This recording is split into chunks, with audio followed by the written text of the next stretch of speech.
Olá pessoal, tudo bem com vocês? Irei lhe explicar um pouquinho sobre as cadeias de Markov, seu conceito e suas aplicações. Mas o que são as cadeias de Markov?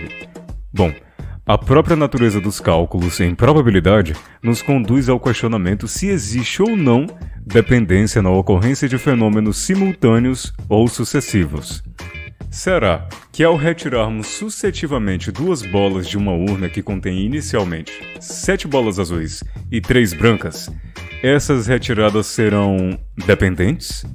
Caso sejam, de que tipo seria essa dependência? E se as retiradas fossem simultâneas? O que será que aconteceria? Por mais simples que pareçam, essas questões fazem parte do alicerce da teoria de probabilidades e foi a busca por respostas e perguntas similares a essas que levaram grandes matemáticos como Thomas Bayes, Kolmogorov, Fisher, Pearson e muitos outros a contribuírem no desvendar desse fascinante universo de incertezas.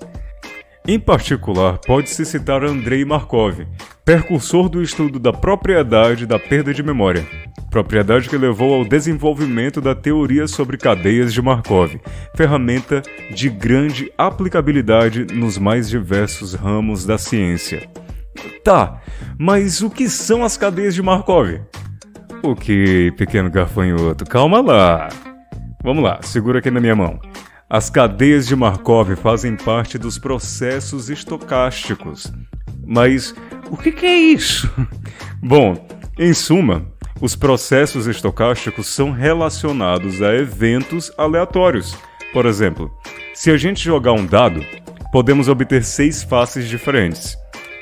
Num primeiro lançamento, podemos obter a face 1, no segundo a face 3, na terceira novamente a face 3. E isso não implica que vai influenciar no meu quarto lançamento, não sendo um dado viciado, claro. Ou seja, um lançamento não influencia no próximo.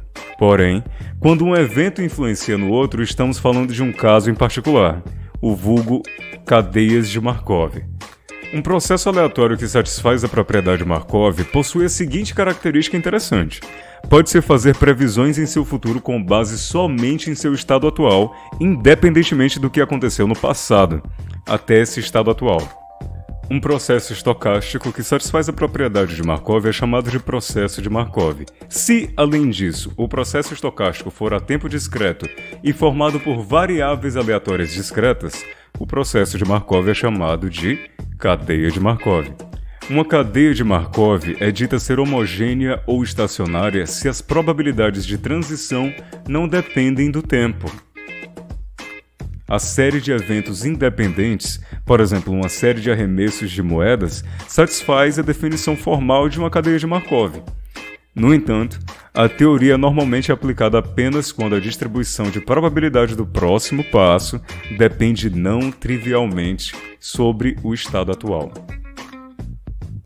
As utilidades das aplicações das cadeias de Markov têm uma ampla gama de tópicos, tais como a física, química, medicina, música, teoria dos jogos e esportes.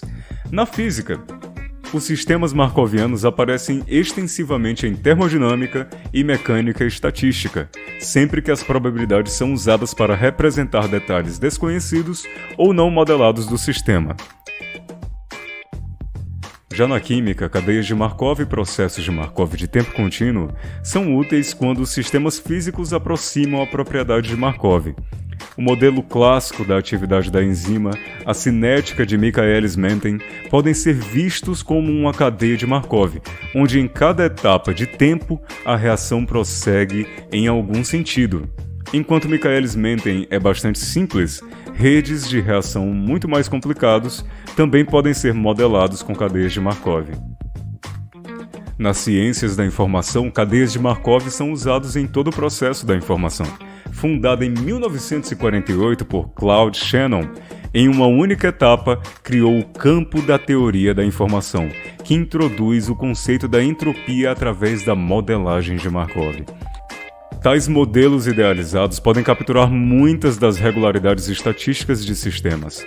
Mesmo sem descrever a estrutura completa do sistema perfeitamente, tais modelos de sistema podem tornar possível a compreensão de dados mais eficazes através de técnicas de codificação de entropia, como codificação aritmética. Mais um exemplo é a teoria de filas, onde cadeias de Markov são a base para o tratamento analítico das filas. Daí o nome teoria de filas. É uma área da matemática que estuda a probabilidade da formação de filas por meio de pesquisas exatas. Essa teoria também analisa congestionamentos decorrentes da interrupção do fluxo normal e possíveis esperas. Na área da estatística, métodos de cadeia de Markov também se tornaram muito importantes para a geração de sequências de números aleatórios para refletir com precisão as distribuições de probabilidade desejadas, muito complicadas, através de um processo chamado de Markov Chain Monte Carlo, MCMC. Na área da genética, as cadeias de Markov têm sido utilizadas em genética das populações, a fim de descrever a mudança nas frequências de genes em pequenas populações afetadas por deriva genética. Por exemplo, na forma de equação de difusão descrita por Motokimura. Já na área dos jogos, as cadeias de Markov podem ser utilizadas para modelar muitos jogos de azar. Jogos infantis como Snakes and Ladders e High Road Cherry O, por exemplo, são representados exatamente por cadeias de Markov.